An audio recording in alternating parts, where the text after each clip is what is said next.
Singgah di kedai membeli soto. Soto dibeli di kedai Mak Ani. Kalau tidak kerana pidato. Tak akan kami berada di sini. Assalamualaikum, salam sejahtera. Mukadimah bicara. Tuan pengerusi majlis yang kami hormati. Barisan panel hakim yang penuh cakna.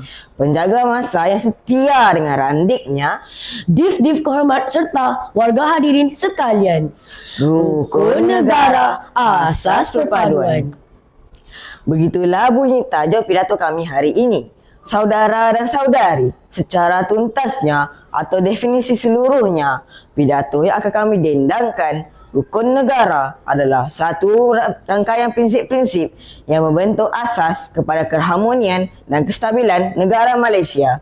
Ia diperkenalkan pada tahun 1970 sebagai satu usaha untuk memupuk semangat perpaduan dan kebersamaan di kalangan rakyat Malaysia yang berbilang kaum dan agama.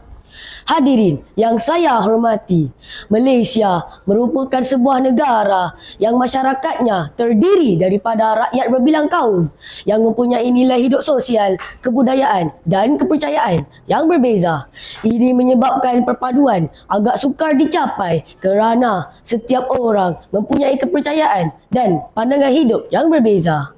Oleh itu, kita memerlukan sesuatu yang dapat mengeratkan perhubungan sesama rakyat dan membolehkan kita hidup bersama dengan aman dan harmoni di bawah bumbung yang sama, tidak kira sama ada dari kaum atau status yang berbeza.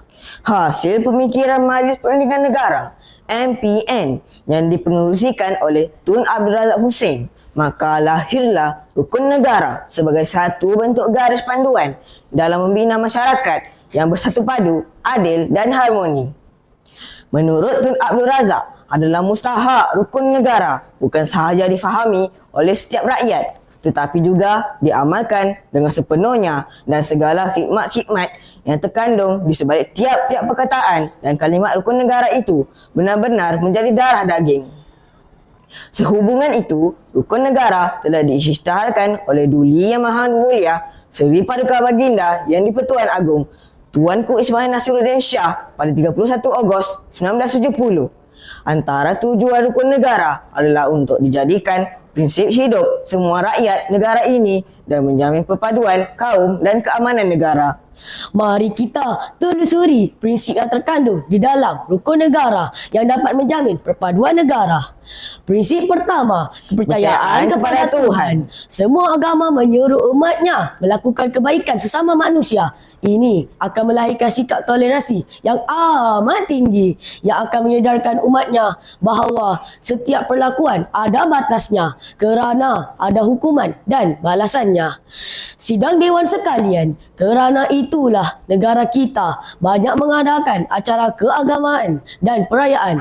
Kita ada Hari Raya, Tahun Baru Cina, Deepavali dan kita juga ada Kongsi Raya. Mengapa semua ini diadakan? Kerana kita percaya perayaan keagamaan ini dapat membentuk kerjasama sejati serta perpaduan murni. Sidang Dewan Yang Budiman, prinsip yang kedua di bawah naungan kata kesetiaan kepada raja dan negara. Raja adalah pemerintah negara yang tertinggi. Kaitan kedua-duanya sangat rapat sekali. Sebagai rakyat menjadi tugas hakiki untuk mentaati raja dan negara. Setiap negeri mempunyai lagunya sendiri yang seni katanya memuji dan menghargai raja dan negeri. Kerana itulah lagu negeri wajib dinyanyikan seminggu sekali bagi menanam semangat kesetiaan terhadap raja dan negeri serta negara. Sebagai tanda setia rakyat kepada pemerintahnya. Tidak dapat disangka lagi bahawa prinsip rukun negara, kesetiaan kepada raja dan negara dapat membentuk semangat jati diri serta perpaduan dalam kalangan rakyat. Seterusnya, hadirin sekalian, prinsip rukun negara yang ketiga dan keempat, keluhuran perlembagaan dan kedaulatan undang-undang.